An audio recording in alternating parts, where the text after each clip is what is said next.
যেমন আপনারা যারা দোয়া করেন, অনেক দোয়া এমন আছে যেটা নগদে কবুল হতে দেখেন না, নাই মনে হয় এমন দোয়া জীবন সবার আছে।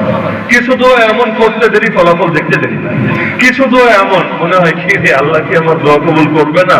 এটা কি সারা জীবন শুধু নেটওয়ার্ক শুধু দুর্বলই থাকবে আর ডাউনলোড কি হবেই না, মাঝপথে এসে সিগন্যাল কাটা পড়বে, এভাবেই চলতে থাকবে? তো দুনিয়াতে টেনশন হতে পারে। তো কিয়ামতের দিন গিয়ে যখন দেখবেন যেই দোয়াগুলোর ফল নগদে পান নাই, এগুলোকেও নেক আমল বানিয়ে রব্বুল আলামিন মিজানে নেকের পাল্লায় মাপছে, তখন মানুষ আফসোস করে বলবে, হায় দুনিয়ায় একটা দোয়া যদি কবুল না হতো, আজ আমার জান্নাত আরো বড় হতো। লস নাই, কোনো কিছুতে লস নাই। আল্লাহ যেভাবে রাখে তাতেই খুশি। হ্যাঁ, আল্লাহর কাছে চাইতে বড়টা চান, সব চাইতে ভালোটা চান, এটাই ইসলামের শিক্ষা। যেমন নবী বলেছেন, জান্নাত চাইলেও একেবারে জান্নাতুল ফেরদাউসে দোয়া করবা, সাল্লাল্লাহু আল ফিরদাউস। আল্লাহর কাছে চাইতে বড়টা চাইবো, সমস্যা নাই, কিন্তু আল্লাহ আমাকে যা দিবে তাতেই খুশি। মনে করেন অনেক আলেমরা কারাগারে বন্দী থেকেছে লম্বা সময়, কেউ কেউ এখনো বন্দী আছে, আর কেউ এমন জীবনে কোনো মামলা, কোন আইনি জটিলতা আসে নাই তার কাছে। এখন যিনি মুসিবতে পড়েছেন, তিনি যদি মুসিবতে পড়েও আল্লাহর ফয়সালায় সন্তুষ্ট থাকেন এবং তিনি ন্যায় এবং ইনসাফের উপর, দ্বীনের বিধানের উপর অটল এবং অবিচল থাকেন, আপনারাই বলেন আখিরাতের বিবেচনায় এই বান্দা কি পিছিয়ে গেল না এগিয়ে গেল? আজকাল তো এগুলো নিয়ে টিটকারি মারে। এক সুন্নি বক্তা টিটকারি মারছে যে কওমি হুজুরদের উপর এত পেরেশানি আসছে কেন? যে কারণ হলো তারা আল্লাহর ওলিদের সঙ্গে দুশমনি করে, তারা নবী এবং আহলে বাইতের সামনে বেয়াদবি করে, এজন্য তাদের উপর এটা রবের আযাব আর এটা রবের গজব। আর আমরা যেহেতু সুন্নিয়াতের অনুসারী এবং আল্লাহর ওলি আর তাদের মাজারের সঙ্গে নিয়মিত লেগে থাকি, এজন্য আমাদের উপর স্পেশাল নেয়ামত আছে, রহমত আছে, তাই কোনো বিপদ আমাদেরকে আক্রান্ত করে না। আর এদের মাথায় যে কি কাজ করে আর কি কাজ করে আমি তাই বুঝি না। একদিকে নিজেদেরকে দাবি করবে সুন্নি, আর একদিকে সুন্নাত তাদের মধ্যে খুঁজে পাওয়া যাবে না। যেমন বৃষ্টি প্রার্থনার নামাজ কেউ তো নিজেরা তো পড়ে না, পড়েই না, কেউ যদি পড়ে টিটকারি মারতেও ছাড়ে না। আবার দেখা যায় জেল খাটা, এটাও তো সুন্নাত, আর যদিও এটা নিজের হাতে থাকা সুন্নাত না, মানে নিজে কামিয়ে নেওয়ার মতো সুন্নাত না, চাইলো মনে চাইলো নিজের মতো কামালাম। এখন জেল নিজের মতো কামাবেন কিভাবে? তাহলে তো অপরাধ করা লাগবে, আর জেনে বুঝে যদি কেউ অপরাধ করে তাহলে ও তো আরো বড় পাপি হয়ে গিয়েছে, সুন্নতের অনুসারী হবে কিভাবে? তবে হকের উপর থাকার পরও যদি কারো উপর মুসিবত নেমে আসে, তাহলে তার জীবনের সঙ্গে নবীদের জীবনী মিলে গিয়েছে। ইউসুফ নবী কোনো পাপ করেন নাই, তাও দীর্ঘকাল জেল খেটেছেন। আল্লাহ রাসূলের আমল নামায় কোনো পাপের অস্তিত্ব কল্পনা করলেও করে ঈমান থাকবে না, তবু আল্লাহ রাসূল সাল্লাল্লাহু আলাইহি সাল্লাম 3 বছরের অধিক সময় শুধু কারারুদ্ধ নয়, এমন অবরুদ্ধ থেকেছেন, খাবার পর্যন্ত দেওয়া হয় নাই। সাহাবীরা গাছের পাতা খেতে খেতে তাদের নারী ঝুলে গিয়েছে, মল ছাগলের মলের মতো হয়ে গিয়েছে। আরে কি লস হয়ে গিয়েছে? কারাগারে যাওয়াই যদি অলিদের সঙ্গে বেয়াদবি করার পরিণাম হয়, তাহলে নবীরা কারাগারে গিয়েছিলেন কেন রে? আজীব তামাশা, মানে কোন কথা যে কার বিরুদ্ধে গিয়ে পড়ে এটা টেরি পায় না। এখন হাদিস মানবেন না ইমোশন মানবেন? হাদিস বলে যে আল্লাহ যখন কাউকে ভালোবাসে তার বিপদ দিয়ে পরীক্ষা করে, সেই হাদিসের কথা। ইন্না ইযমাল জাযাই মা ইযমিল বালা ওয়া ইন্নাল্লাহা ইযা হাব্বা কওমান ইবতালাহুম ফামান রাদিয়া ফালাহুর রিদা ওয়া মান সাখিতা ফালাহুস সাখাত। কিয়ামত পর্যন্ত টাইম দিলাম, কেউ যদি হাদিসটাকে দুর্বল প্রমাণ করতে পারেন আমি আমার এই কথা উদ্ধৃত করে নেব। হাদিসের সরল অনুবাদ হলো, মুসিবত যত বড় হবে আল্লাহর কাছে পুরস্কারও তত বড় হবে। আল্লাহ যখন কোন জাতিকে ভালোবাসেন তাদেরকে মুসিবত দিয়ে পরীক্ষা করেন, বিপদে পড়েও যে আল্লাহর ফয়সালা সন্তুষ্ট থাকে, আল্লাহ সন্তুষ্টি তার জন্য বরাদ্দ রয়েছে।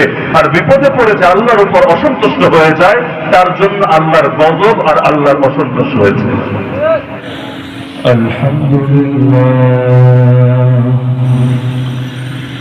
الحمد لله وحده وكفى وسلام على عباده الذين اصطفى أما بعد فأعوذ بالله من الشيطان الرجيم بسم الله الرحمن الرحيم زين للناس حب الشهوات من النساء من النساء والبنين والقناطير المقنطرة من الذهب والفضة والخيل المسومة والأنعام والحرث ذلك متاع الحياة الدنيا والله عنده حسن المآب. وقال تعالى هو الذي خلق الموت والحياة ليبلوكم أيكم أحسن عملا. وقال النبي صلى الله تعالى عليه وسلم فوالله ما الفقر أخشى عليكم ولكن أخشى أن تبسط عليكم الدنيا فتنافسوها كما تنافسوها فتهلككم كما أهلكتكم. وقال صلى الله عليه وسلم أيضا إنما الدنيا حلوة خضرة وإن الله مستخلفكم فيها فينظر كيف تعملون. ألا فاتقوا الدنيا واتقوا النساء فإن أول فتنة بني إسرائيل كانت في النساء. آمنت بالله صدق الله العلي العظيم وبلغنا رسوله النبي الكريم ونحن على ذلك لمن الشاهدين والشاكرين والذاكرين والعاقبة للمؤمنين والمتقين والمجاهدين والحمد لله رب العالمين.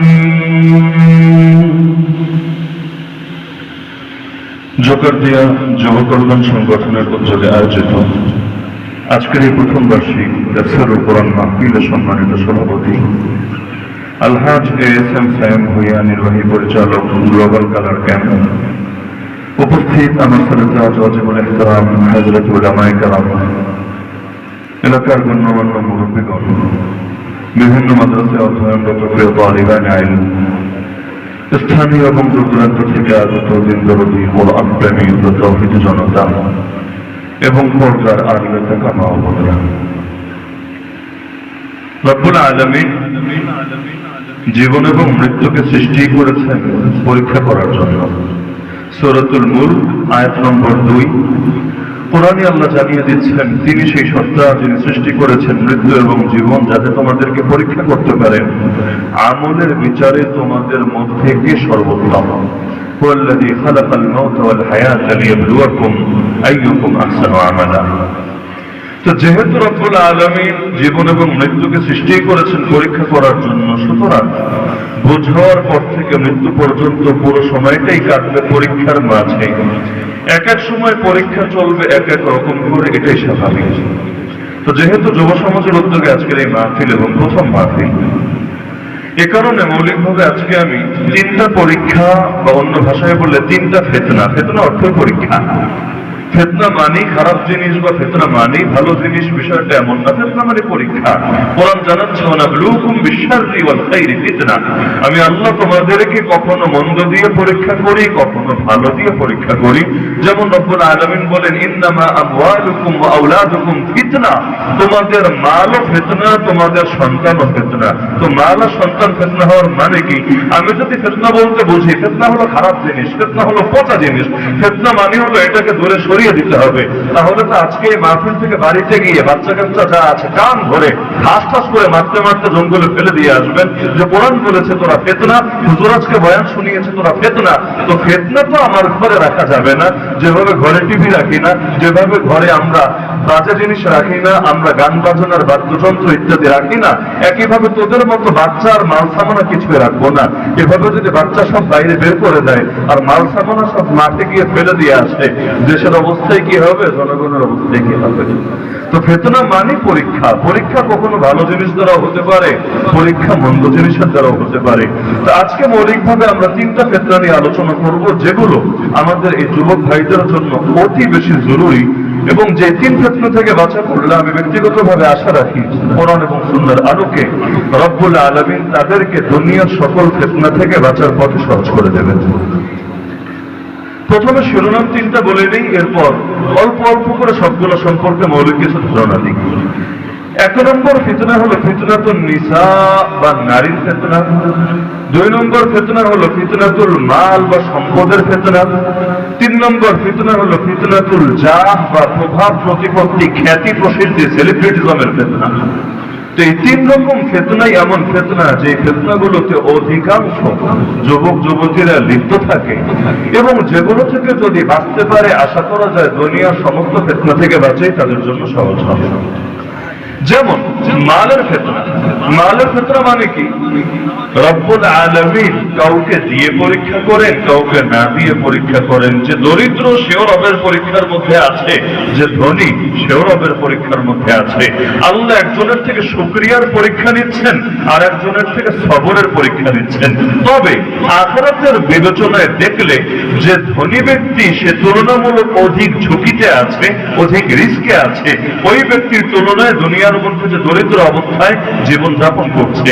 আল্লাহ রাসূল সাল্লাল্লাহু আলাইহি ওয়াসাল্লাম আল্লাহর কাছে দারিদ্র চেয়ে নিয়েছিলেন, আল্লাহুম্মা আহিনি মিসকিনা ওয়া আমিতনি মিসকিনা ওয়াহশুরনি ফি যুমরাতিল মাসাকিন। হে আল্লাহ, মিসকিন হিসাবে বাঁচান, মিসকিন হিসাবে মরণ দেন, কিয়ামতের দিন মিসকিনদের দলে আমার হাসর করান। যার কারণে নবীর কাছে মাল আসতে কম আসে নাই, একদিকে এসেছে আর একদিকে বের করে দিয়েছেন। এটা ব্যাপকভাবে দান সৎকার করে শেষ করে দিয়েছেন। কেন? যাতে করে ফিতনা তার কাছে না থাকে, এটা আলাদা চিন্তা এবং টেনশনের বিষয় পরিণত না হয়, যাতে করে এই মাল রব্বুল আলামিন থেকে দূরে সরিয়ে না যায়। তাকে দূরে সরিয়ে দেবে এমন কোনো ঝুঁকি নাই, কিন্তু উম্মতের সামনেও এক শিক্ষা রেখে দিতে চাচ্ছেন, যাতে করে উম্মত ভুলেও এই ফিতনায় পা না বাড়ায়। আল্লাহ রাসূল নিজে বলেন, ওয়াল্লাহি, আল্লাহর কসম করে আমি মুহাম্মদ বলছি, মাল ফাখরা আখশা আলাইকুম, আমি তোমাদের ব্যাপারে দারিদ্র্যের বা অভাবের ভয় করি না, অভাব নিয়ে আমার চিন্তা কাজ করে না। ওয়ালাকিন আখশা আন তুবসাতা আলাইকুমুদ দুনিয়া, উম্মত আমার বড় চিন্তা, বড় ভয় যে তোমাদের সামনে দুনিয়ার প্রাচুর্য খুলে দেওয়া হবে। ফাতানাফাসুহা কামা তানাফাসুহা, এই দুনিয়া পেয়ে দুনিয়ার প্রাচুর্যের প্রতিযোগিতায় তোমরা মেতে উঠবে। ফাতুহলিকাকুম কামা আহলাকাতকুম, এরপরে দুনিয়ায় তোমাদেরকে বরবাদ করবে যেভাবে তোমাদের পূর্ববর্তীদেরকে বরবাদ করেছিল। এমনকি কোরআনে একটা সূরাই আছে প্রেক্ষাপটে, হয়তো আমার ধারণা এই এলাকার অনেকের মুখস্থ আছে, আলহাকুমুত তাকাসুর হাত্তা যুরতুমুল মাকাবির। আলহাকুম মানে তোমাদেরকে ধ্বংস করে দিয়েছে, আর তাকাসুর মানে আধিক্যের প্রতিযোগিতা, অধিক বানানোর প্রতিযোগিতা। হাত্তা যুরতুমুল মাকাবির, এই প্রতিযোগিতায় পড়ে তোমরা এক পর্যায়ে কবরস্থানে গিয়ে পৌঁছে গিয়েছো, তবু উদাসীনতা থেকে আর বের হতে পারো নাই। কারণ আল্লাহ রাসূল সাল্লাল্লাহু আলাইহি ওয়াসাল্লাম বলেন, আদমের বেটার পেট ভরতে পারে একমাত্র কবরের মাটি। লা ইয়ামলাউ জাওফা ইবনি আদম ইল্লা তুরাব, কবরের মাটি ছাড়া কোনো কিছুই তার পেট ভরে না। যত পায় তত চায়, যত পায় তত চায়, এমনকি বয়স যদি বেশি হয়ে যায় তবুও এই ফিতনা কমে না। আল্লাহ রাসূল বলেন, ইয়াশীবু ইবনু আদম, আদমের সন্তান বুড়ো হয়, ওয়া তাশাব্বু ফীহি খাসলাতান, আর তার মধ্যে দুইটা খাসলত, দুইটা স্বভাব জুয়ান হয়। ব্যক্তি বুড়ো হয় কিন্তু দুইটা স্বভাব জুয়ান হয়। এক নম্বর স্বভাব আল হিরসু, লোভ, মালের লোভ হোক, অন্য জিনিসের লোভ হোক, এখন সেটা মালই হোক, ক্ষমতাই হোক, যাই হোক, দেখবেন বয়স হলে লোভ কমে না, লোভ বাড়ে। হ্যাঁ, বিরল ব্যতিক্রম থাকতে পারে, তবে হাদিসের মধ্যে এটা সাধারণ নীতি বর্ণনা করা হচ্ছে। দুই নম্বর অতুলুল আমাল, দীর্ঘ জীবনের আশা। যৌবনকালে দেখা যাবে শাহাদাতের তামান্না নিয়ে ময়দানে ছুটে বেড়াতো, অথবা শাহাদাতের তামান্না না থাকলেও মৃত্যুকে মোটেও ভয় পেত না। যে কোনো সময় নিজের বুকের তাজা রক্ত জমিনে ঢেলে দেওয়ার জন্য তৈয়ার থাকতো। দরকার ছিল, বয়স বেড়েছে, হিম্মত এখন আরো বাড়বে, এমনিও বুড়া হয়েছি তো মরবো, এমনিও মরবো, এমনিও মরবো, তো মরতে যখন হবেই রবের পথে শহীদি মরণি মরি না, মরতে দেরি, জান্নাতে পৌঁছতে দেরি না, রক্তের প্রথম ফোঁটা মাটিতে পড়ার আগেই রব্বুল আলামিন মাফ করে আবার রূহটাকে নিয়ে ঢুকিয়ে দেবেন জান্নাতের সবুজ পাখির ভেতরে। তো দরকার ছিল তামান্না আরো বাড়বে, কিন্তু অধিকাংশের ক্ষেত্রে বাড়ে না, আরো কমে। যত বয়স বাড়তে থাকে তত ভেতরে কাপুরুষতাও বাড়তে থাকে। তো মালের ফিতনা বড় কঠিন ফিতনা। কিয়ামতের দিনে মালদাররা গরিবদের 500 বছর পরে জান্নাতে যাবে। কেন? রব্বুল আলামিনের কি ধনীদের সঙ্গে আলাদা দুশমনী আছে না? যেভাবে ওই বাম রাজনীতি যারা করে, অনেক সময় দেখা যায় যে বাড়াবাড়ি করতে করতে এক পর্যায়ে গিয়ে ধনী শ্রেণীকেই দেখতে পারে না। সর্বহারা পার্টি করে এক সময় কত কিছু ঘটে গিয়েছে এই দেশের মধ্যে বা পৃথিবীর কত দেশে, এগুলো নিয়ে কত রকম ঘটনা আছে। আর যেহেতু পৃথিবীর অধিকাংশ মানুষ গরিব, সুতরাং শ্রমিক, মজদুর, গরিব সবাইকে নিয়ে আন্দোলন করে বড় লোকদের বিরুদ্ধে কিছু একটা করে ফেলাও তুলনামূলক সহজ। কিন্তু রব্বুল আলামিনের কি আলাদা এরকম দুশ্মনী আছে নাকি ধনীদের উপর? না, কোনো দুশ্মনী নাই। মূল বিষয় হলো তুমি কামিয়েছ বেশি, হিসাবও তো দিতে হবে বেশি। যার নাই তার তো সেটার হিসাবও নাই, যার আছে হিসাব তো তাকেই দিতে হবে। ধরেন যারা বিয়ে করেছেন একটা, আপনারা তো রব্বুল আলামিন 4 বউয়ের হিসাব জিজ্ঞাসা করবে না, কি রে কোন বউয়ের হক কেমন আদায় করেছিলি, মাসালা ঠিকঠাক ভাবে মেনে চলেছিলি কিনা। এখন বিয়ে আছে, বিয়ে করেছেন একটা, প্রশ্ন হবে এক বউ নিয়ে। যে বিয়ে করেছে 4টা, প্রশ্ন হবে 4 বউ নিয়ে। তো যার জিনিস বেশি তার প্রশ্ন বেশি, এটাই স্বাভাবিক। মনে করেন যে হায়াত পেয়েছে লম্বা, একদিকে তার রিস্কও বেশি, আর একদিকে তার ভালো ফল করার সুযোগও বেশি। আল্লাহ রাসূল সাল্লাল্লাহু আলাইহি ওয়াসাল্লাম প্রশংসা করেছেন ওই ব্যক্তির, মান তালা উমরুহু ওয়া হাসুনা আমালুহু, যার বয়স বেশি হয়েছে, আমলও সুন্দর হয়েছে। কেন? কারণ সে আখিরাতের সফরে অনেক দূর নিজেকে এগিয়ে নিতে পেরেছে। কিন্তু যদি উল্টা হয়, বয়সও বেড়েছে, আকাম কুকামও বেড়েছে। বয়স কম থাকলে গুনাহটা আরেকটু কম থাকতো, কিন্তু হায়াতও পেয়েছে লম্বা, আকামের মাত্রাও হয়েছে বেশি। তো কিয়ামতের দিন তো তার হিসাবও দিতে হবে বেশি। এখন যে মারা গিয়েছে 12 বছরে আর যে মারা গিয়েছে 60 বছরে, উভয়কে প্রশ্ন নিশ্চয়ই একরকম করা হবে না। 12 বছরকে 12 বছরের প্রশ্ন, আর 50 বছরের লোককে 50 বছরের প্রশ্ন। তা আমার টাকা আছে মনে করেন 1000, আর একজনের টাকা আছে 100 কোটি, প্রশ্ন এক হবে কিভাবে রে ভাই?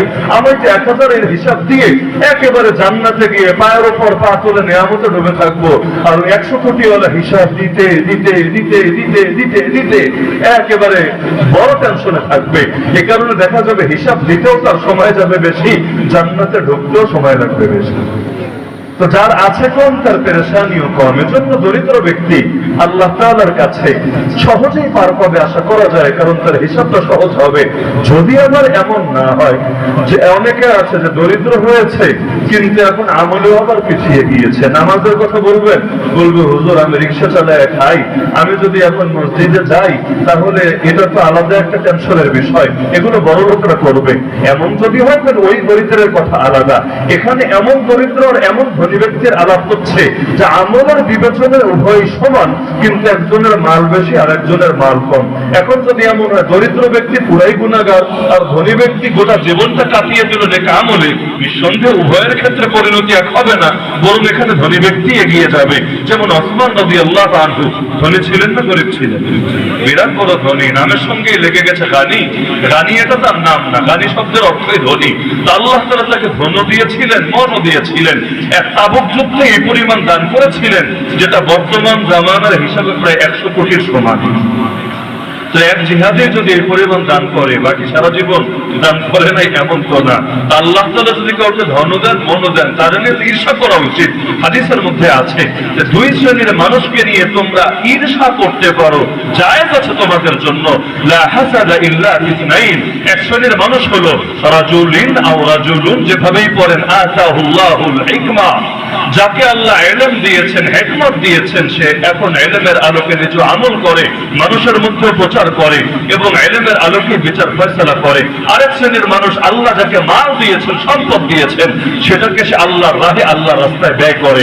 এজন্য দরিদ্র সাহাবীরা নবীর কাছে এসেছিল, ইয়া রাসূলুল্লাহ, আমরাও নামাজ পড়ি, বড় লোকেরাও নামাজ পড়ে, আমরাও রোজা রাখি, বড় লোকেরাও রোজা রাখে, কিন্তু ওদের মাল আছে, দান সদকা করে ওরা জান্নাতের সফরে অনেক করে গিয়ে যাচ্ছে, আমরা গরিব বলে এই আমলটা থেকে বঞ্চিত হচ্ছে। হে রাসূল, আমাদেরকেও কোনো পরামর্শ দেন, কারণ দুনিয়ার লাইনে পিছাতে রাজি আছি, জান্নাতের সফরে পিছাতে রাজি নেই।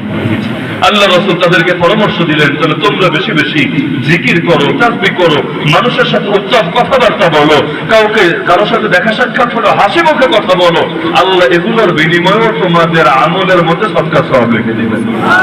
এমনকি নিজের স্ত্রীর পেছনে যা খরচ করেন, সন্তানের পেছনে যা খরচ করেন না এমন কেউ এখানে নাই, সবাই করেন। এটাই যদি আল্লাহকে রাজি এবং খুশি করার জন্য করেন, প্রতিটা পয়সা আল্লাহ কিয়ামতের দিন সদকা হিসাবে আপনার নেকের পাল্লায় মাপবে। তাহলে নিয়তটা শুধু ঠিক করে নিতে হবে। বুখারীর প্রথম হাদিসে দেখেন না, ইন্নামাল আমালু বিন্নিয়াত, আমল বিবেচ্য হবে নিয়তের আলোকে, ওয়া ইন্নামা লিমরিইন মা নাওয়া। এক কাজে যদি অনেক ভালো নিয়ত জমা করেন, আল্লাহ সবগুলো সবই আপনাকে দিবে। কাজ করবেন একটা, যেমন বইয়ের হক আদায় করা, কিন্তু এক কাজের মধ্যে নিয়ত করবেন অনেকগুলো, আল্লাহ সবগুলো নিয়তের কারণে সবগুলো বদলা আপনাকে দিয়ে দেবেন। তাহলে এক নম্বর ফিতনা হলো মালের ফিতনা। মাল যাদের কম আছে তাদের বড় টেনশনের দরকার নেই। দুনিয়াতে এমন লোক কমই আছে যে দরিদ্র হয়ে দরিদ্র হালতের উপর খুশি আছে। এমন লোক কম আছে, নাই আমি বলছি না, কম আছে, বেশিরভাগ এমন হয়তো সে তকদীরের কারণে গরিব, কিন্তু মনে মনে হালতে সন্তুষ্ট না।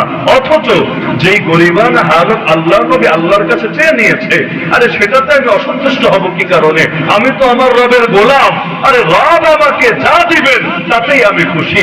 রব খাওয়ালেও খুশি, রব না খাওয়ালেও খুশি, রব সুস্থ রাখলেও খুশি, রব অসুস্থ রাখলেও খুশি। কারণ মা যেমন সন্তানের ক্ষতি চায় না, আরে মার চাইতে যিনি 1000 কোটি গুণ বেশি আপন, তিনিও কখনো বান্দার ক্ষতি চান না। আমার কাছে মনে হতে পারে এটা আমার জন্য ক্ষতিকর, অকল্যাণকর, অথচ আখিরাতে গেলে আমি দেখব মোটেও অকল্যাণকর না, বরং রব আমাকে আরো বড় মাকাম দিতে চান।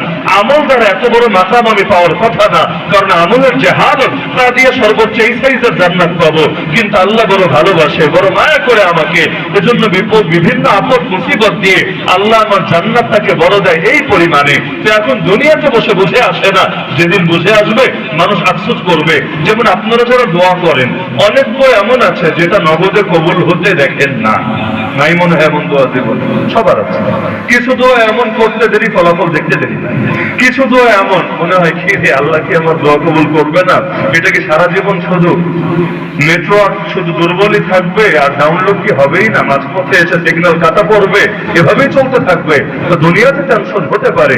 তো কিয়ামতের দিন গিয়ে যখন দেখবেন যেই দোয়াগুলোর ফল নগদে পান নাই, এগুলোকেও নেক আমল বানিয়ে রব্বুল আলামিন মিজানে নেকের পাল্লায় মাপছে, তখন মানুষ আফসোস করে বলবে, হায়, দুনিয়ায় একটা দোয়া যদি কবুল না হতো আজ আমার জান্নাত আরো বড় হতো। লস নাই, কোনো কিছুতে লস নাই। আল্লাহ যেভাবে রাখে তাতেই খুশি। হ্যাঁ, আল্লাহর কাছে চাইতে বড়টা চান, সব চাইতে ভালোটা চান, এটাই ইসলামের শিক্ষা। যেমন নবী বলেছেন, জান্নাত চাইলেও একেবারে জান্নাতুল ফেরদাউসে দোয়া করবা, সাল্লাল্লাহু আল ফিরদাউস। আল্লাহর কাছে চাইতে বড়টা চাইবো, সমস্যা নাই, কিন্তু আল্লাহ আমাকে যা দিবে তাতেই খুশি। মনে করেন অনেক আলেমরা কারাগারে বন্দী থেকেছে লম্বা সময়, কেউ কেউ এখনো বন্দী আছে, আর কেউ এমন জীবনে কোনো মামলা, কোনো আইনি জটিলতা আসে নাই তার কাছে।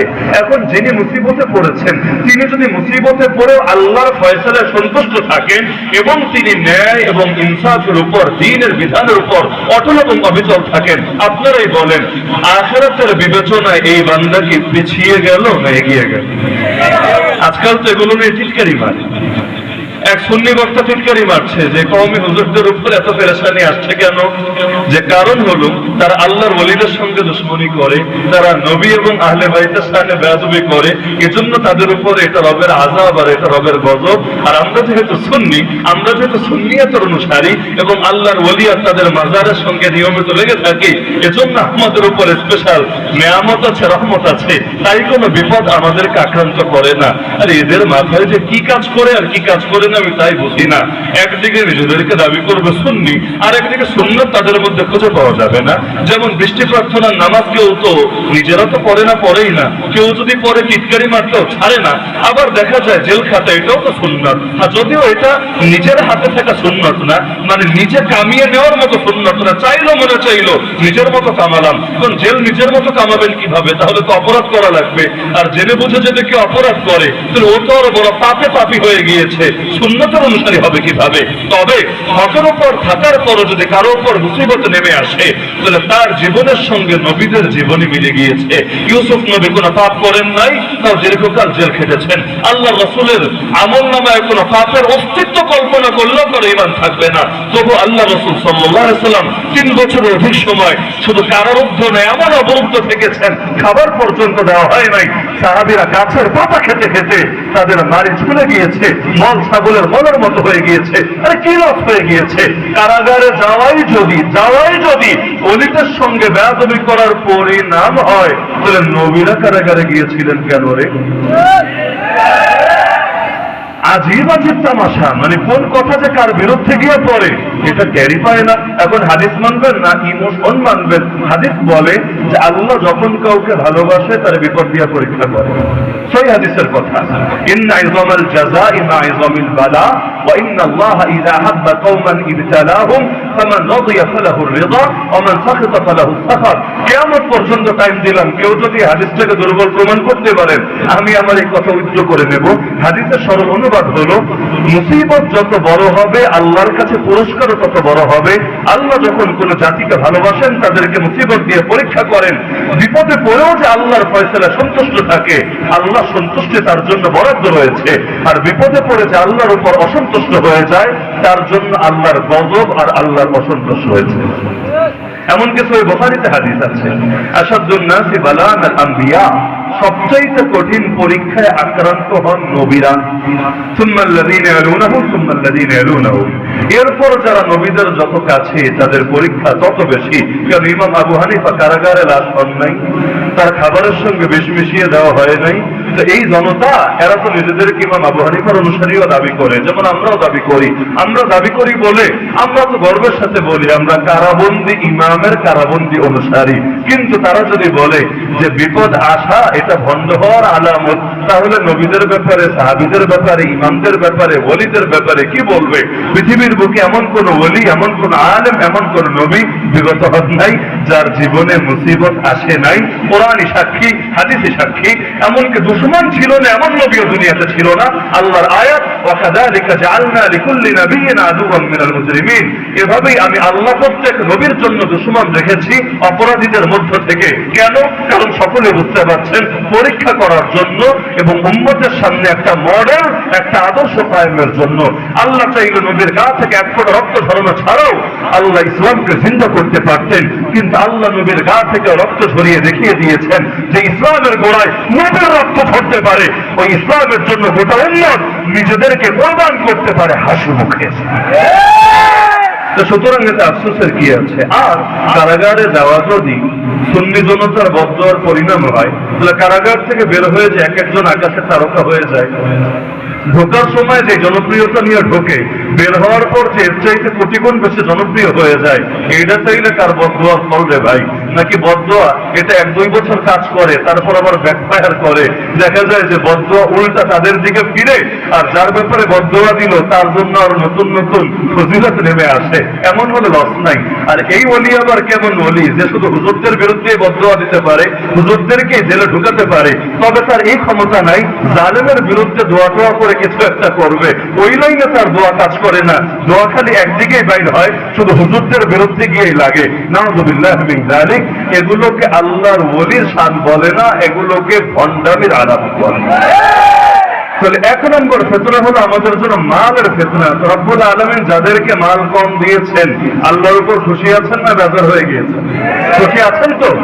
আল্লাহর নবী সকালে সন্ধ্যায় ডেইলি 3 বার এই দোয়া পড়তেন।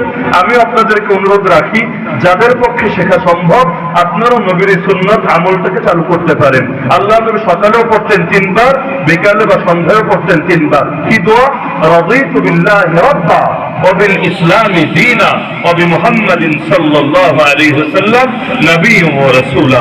আমি সন্তুষ্ট চিত্তে আল্লাহকে রব, মুহাম্মদ সাল্লাল্লাহু আলাইহি ওয়াসাল্লামকে নবী এবং ইসলামকে দ্বীন হিসাবে মেনে নিলাম। আর আল্লাহকে সন্তুষ্ট চিত্তে রব মানার অর্থই হলো রব হিসাবে তিনি যত ফয়সালা করবেন একটার উপর আমার কোনো অভিযোগ নাই, আমার কোনো নাশুকরি নাই, বরং আল্লাহ যেভাবে রাখবে ফাসাবুরুন জামিল, তাতেই আমি খুশি। কারণ রবের ফয়সালায় গোলাম কখনো বেজার হতে পারে না। মনে থাকবে ইনশাআল্লাহ। এক নম্বর ফিতনা হলো মালের ফিতনা।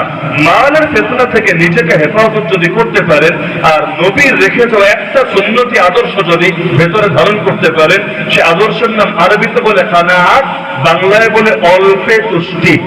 কি বলে বাংলায়? অল্পে তুষ্টি। অল্পে তুষ্টি বুঝেন? আল্লাহ যা দিয়েছেন দেন তো আল্লাহ, আল্লাহ যা দিয়েছেন তাতেই আমি খুশি। নজর সবসময় নিচের দিকে, নজর যাবে না উপরের দিকে। উপরের দিকে যাদের নজর যায় তাদের ভেতর থেকে কখনো শুকরিয়া আসে না, নিচের দিকে যাদের নজর যায় তাদের থেকে কখনো অকৃতজ্ঞতা প্রকাশ পায় না। নিচের উপর বোঝেন, মনে করেন আল্লাহ আমাকে 1 লাখ টাকা দিয়েছে, আমি এখন দেখি আরে আমারও তো অনেক অভাব আছে। হাটারই কথা, ধরেন বাংলাদেশে এখন যেই হারে গরম, এখন ভালো একটা এসি না লাগালে কি চলে? যদিও মানুষের এগুলো আমাদের ব্যক্তিগত স্বার্থের বুঝ আর কি। কারণ মনে করেন টাকাওয়ালার একটা করে এসি লাগালাম, ভালো কথা, যে রুমে লাগালাম রুমের ভেতরটা ঠান্ডা হলো। কিন্তু এই যে আউটডোর এসির তো 2টা অংশ থাকে না, একটা ভেতরে লাগে আর একটা বাইরে। এই আউটডোরের অংশটা তো বাইরে আরো গরম সৃষ্টি করলো। তো সবাই মিলে বড় লোকরা বা মধ্যবিত্তরা এভাবে যদি এসি লাগিয়ে শুধু নিজের ঘরের বা নিজের রুমের চিন্তা করে, তাহলে রুমটাই তো ঠান্ডা থাকবে। গোটা বাংলাদেশ না গোটা দুনিয়া আগের চাইতে আরো বেশি গরম হয়ে যাবে। আর যদিও যতই বলা হোক এগুলো না আমি মানবো না আপনারা মানবেন, কেউ মানবে না, তারপরও মনে করেন যে 1 লাখ টাকা তার কামায়, এখন সে দেখো অভাবের তো শেষ নাই, এই সমস্যা সেই সমস্যা। আর অভাব কিন্তু আপেক্ষিক। ছোট একটা বাচ্চারে জিজ্ঞেস করে না তোর কত টাকা লাগবে, বলবে হুজুর 5 টাকা হলেই চলবে। 5 টাকা তার কাছে বিশাল, এটা দিয়ে একটা ললিপপ কিনবে, আর একটা চুইংগাম কিনবে, আর একটা এটা সেটা কিনবে, মানে তার জীবনের বিশাল স্বার্থপূরণ হয়ে গিয়েছে। আবার কোটিপতির ছেলেকে জিজ্ঞাসা করেন কত লাগবে, বলবে ডেইলি তো 5,000 টাকা আমার পকেট খরচাই আছে, আজকে 50,000 হলে কোন রকম চলে যাবে। তার মানে কি যে এখন প্রত্যেকের আছে যেমন তার চাহিদাটাও হয় তেমন। কারো কাছে 1,000 টাকা অনেক কিছু, আর কারো কাছে 1 লাখ টাকাও হাতের ময়লা, এগুলো কোনো কিছুই না। তো সমাজের মধ্যে হালতটাই এমন। তো অল্পে তুষ্টি যদি কারো ভেতরে না থাকে, আপনি লিখে রাখেন ও যদি কোটি কোটি কোটি কোটি কোটি টাকার মালিক হয় তবুও তার ভেতর থেকে আল্লাহ শুকরিয়া বের হবে না। আল্লাহ শুকরিয়া বের করতে চাইলে নজর রাখতে হবে সবসময় নিচের দিকে। আমার 1 লাখ আছে, আমি দেখবো আরে যার 50,000 কামাই, আরে ওর চাইতে আল্লাহ আমারে কত ভালো রেখেছে। আরে যার কামাই নাই, একেবারে অচল হয়ে বিছানায় পড়ে আছে, আল্লাহ তার চাইতে আমারে কত ভালো রেখেছে। ব্যাস এই একটা গুণ, অল্প তুষ্টির গুণ অর্জন করতে পারলেই দেখবেন জীবনের বহু সমস্যা সমাধান হয়েছে। আর যুবক ভাইয়েরা, আল্লাহর ওয়াস্তে জাহেলি ইগো কমান। জাহেলি ইগো বুঝেন? আজকাল ইগো হয়ে গিয়েছে এমন, হালাল পেশা, হালাল ইনকাম, তবুও ছেলেরা জড়াতে চায় না। কেন? হুজুর এই চাকরি করলে বা এই পেশায় গেলে আমার ইজ্জত থাকবে না, আমি এত পড়ালেখা করেছি, এখন এটা আসলে আমার সাথে যায় না, এটা হলো ওই গরিবের ছেলেরা, মূর্খ সূর্খ লোকেরা করবে। আমাকে বলেন, নবীদের চাইতে পৃথিবীর বুকে দামি কোন মানুষ কোনদিন এসেছে অথবা আগামীতে আসবে? পৃথিবীর বুকে সকল নবী যদি ছাগল চড়াতে পারেন, এমনকি আমার রাসূল পয়সার বিনিময়ে, মানে নিজের ছাগল নিজে চড়িয়েছেন তা না, পয়সার বিনিময়ে যদি রাখালগিরি করতে পারে, আরে আমি সেই নবীর চাইতে থেকে বড় হয়ে গিয়েছি নাকি যে হালাল পেশা আমার কাছে তুচ্ছ মনে হয়? আজকে বাংলাদেশে যে বেকার সমস্যা মহামারীর রূপ ধারণ করেছে, এর পেছনে একটা কারণ এই অহংকার, এই ইগো, এই সমস্ত নিকৃষ্ট জাহেলিয়া। তারা মনে করে যে হারাম আর একটা পেশা যদি হারাম হয়, কিন্তু এর মধ্যে সমাজের চোখে যদি ইজ্জত থাকে, আমাকে ওটাই করতে হবে। আর একটা পেশা যদি হালাল হয় তো সমাজের চোখে বেশি দামি না হয়, আমারে ওটা থেকে বিরত থাকতে হবে। প্রচুর পরিমাণ মানুষ দেখবেন ঘুষ দিয়ে, সুদের সঙ্গে জড়িয়ে বিভিন্ন ভাবে হারাম ইনকামে জড়িয়ে যাচ্ছে।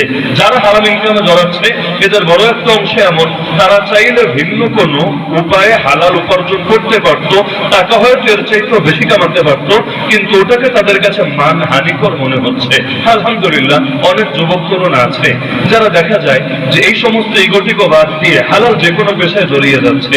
বিসিএস ক্যাডার গিয়ে রিক্সা চালাচ্ছে, শরবত বানাচ্ছে, এদেরকে হাজারবার সালাম জানাতে হয় যে আল্লাহ তাআলা তোমাদেরকে নবীওয়ালা একটা সিফাত দান করেছে। তাহলে বরত্ব কিসের আবার, অহংকার কিসের আবার? আল্লাহ তাআলা যখন দেখছেন পৃথিবীর সব কিছু, সে রবের নজরের সামনে বান্দা আবার অহংকার করে কিভাবে? অহংকার তো রবের চাদর, এই চাদর নিয়ে যেটা নেহাচড়া করে রবটাকে ধরে ফেলে দেয় জাহান্নামের বাজার। তো মাথায় রাখবেন, হারাম পেশা সমাজের চোখে যত দামি হোক এটা করব না, আর হারাম পেশা সমাজের চোখে যত ছোট হোক এটা ছাড়বো না। এই সমস্ত সমাজ দিয়ে কি হবে? এই সমাজকে কিয়ামতের দিন আমার পাশে দাঁড়াবে, এই সমাজকে আমার কবরে আলো জ্বালাবে। তো সমাজকে খুশি করতে গিয়ে আল্লাহকে নারাজ করলে কিয়ামতের দিন আমার আপনার উপায় কি হবে? সুতরাং এগুলো ছাড়তে হবে, এগুলো দিয়ে হবে না। আজকাল অনেক ক্ষেত্রে দেখবেন, মনে করেন যারা রিক্সা চালায় তাদের ইনকাম কি খারাপটা কি রে ভাই? আসলেই খারাপ। মনে করেন বাংলাদেশে যত মসজিদ আছে বা মাদ্রাসা আছে, অধিকাংশ মসজিদ মাদ্রাসার ইমাম, মুয়াজ্জিন, খাদেম বা মাদ্রাসা শিক্ষকদের চাইতে অধিকাংশ রিক্সাওয়ালার কামাই বেশি আছে, বিশেষ করে শহর এলাকাগুলোতে। রিক্সাওয়ালার মাসিক ইনকাম 15,000, 20,000, 25,000, 30,000 পর্যন্ত আছে। অথচ এখনো পর্যন্ত বাংলাদেশে অনেক ইমাম মুয়াজ্জিনের বেতন 8,000, 10,000। কত দলিল লাগবে, কত প্রমাণ লাগবে আপনার? 8,000, 10,000 বহুত আছে, বহুত।